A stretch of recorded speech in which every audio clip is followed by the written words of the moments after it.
बहुत बहुत समय पहले की बात है। तीन लोक, पृथ्वी, स्वर्ग और पाताल पर एक भयानक राक्षस का आतंक छा गया। उसका नाम था महिषासुर। वह इतना बलशाली था कि जब चाहे मानव रूप ले लेता और जब चाहे भैंसे का विकराल रूप। सत्ता की लालसा ने उसे अंधा कर दिया था।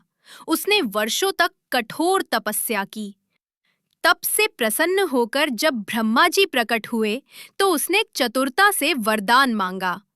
प्रभु, मुझे ये वरदान दीजिए कि मुझे कोई भी देवता या कोई भी पुरुष मार न सके। महिषासुर की सोच थी, भला एक अबला स्त्री मेरा क्या बिगाड़ लेगी।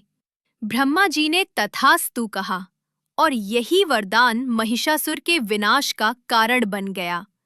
वरदान मिलते ही महिषासुर का अहंकार 7वें आसमान पर पहुंच गया। उसने अपनी विशाल सेना लेकर स्वर्ग पर हमला कर दिया। देवराज इंद्र और सभी देवता अपनी पूरी शक्ति लगाकर भी उसे हरा ना पाए, क्योंकि उसके पास वरदान की ढाल थी।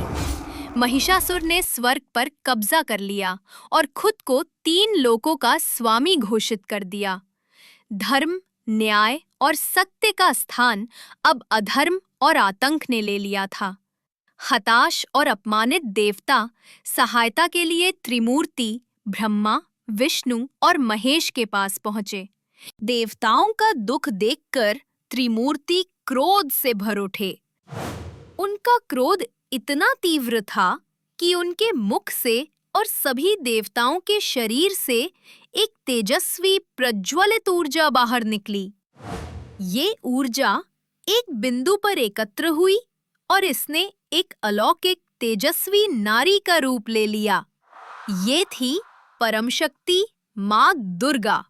देवताओं ने अपनी सबसे शक्तिशाली शक्तियां उन्हें भेंट कीं।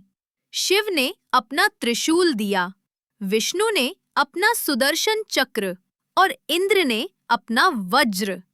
हिमवान ने उन्हें सवारी के लिए एक गरजता हुआ सिंह दिया। 16 श्रृंगार से सुसज्जित 10 भुजाओं में शस्त्र धारण किए माँ दुर्गा अब महिषासुर के अहंकार को कुचलने के लिए तैयार थी। माँ दुर्गा की एक दहाड़ ने तीनों लोकों को हिला दिया। माँ दुर्गा और महिषासुर की सेनाओं के बीच एक अभूतपूर्व और भयंकर युद्ध छिड़ गया। ये युद्ध 9 दिनों और 9 रातों तक चला और इसीलिए हम इसे नवरात्रि के रूप में मनाते हैं। महिषासुर ने कई बार रूप बदला। वो कभी हाथी बनकर आया, कभी सिंह बनकर और अंत में अपने भैंसे के रूप में आया। हर दिन माँ दुर्गा ने अपने एक विशेष स्वरूप नवदुर्गा में उसकी मायावी शक्तियों का सामना किया। ये युद्ध केवल बाहर नहीं था, बल्कि हमारे भीतर की नकारात्मकता, हमारे अहंकार महिषासुर और दैवीय शक्ति दुर्गा के बीच चलने वाला संघर्ष था। 10वें दिन महिषासुर अपने प्रचंड भैंसे के रूप में अंतिम बार युद्ध में आया। माँ दुर्गा ने क्रोध से भरकर उस पर छलांग लगा दी और अपने पैर से उसकी गर्दन को जमीन पर दबा दिया।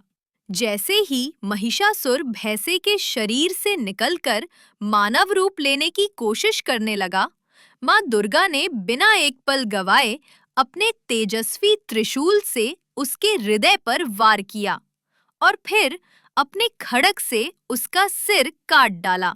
महिषासुर का अंत हुआ और तीनों लोकों में शांति छा गई। देवताओं ने पुष्प वर्षा की और स्वर्ग में विजय के नगाड़े बजने लगे। इस प्रकार 10वें दिन, जिसे हम विजयादशमी या दशहरा कहते हैं, माँ दुर्गा ने ये स्थापित किया कि शक्ति केवल पुरुष में नहीं होती, बल्कि सत्य और धर्म की रक्षा के लिए वो किसी भी रूप में प्रकट हो सकती है। ये कहानी हमें याद दिलाती है कि अहंकार कितना भी बड़ा क्यों ना हो, अंत में सत्य की विजय निश्चित है।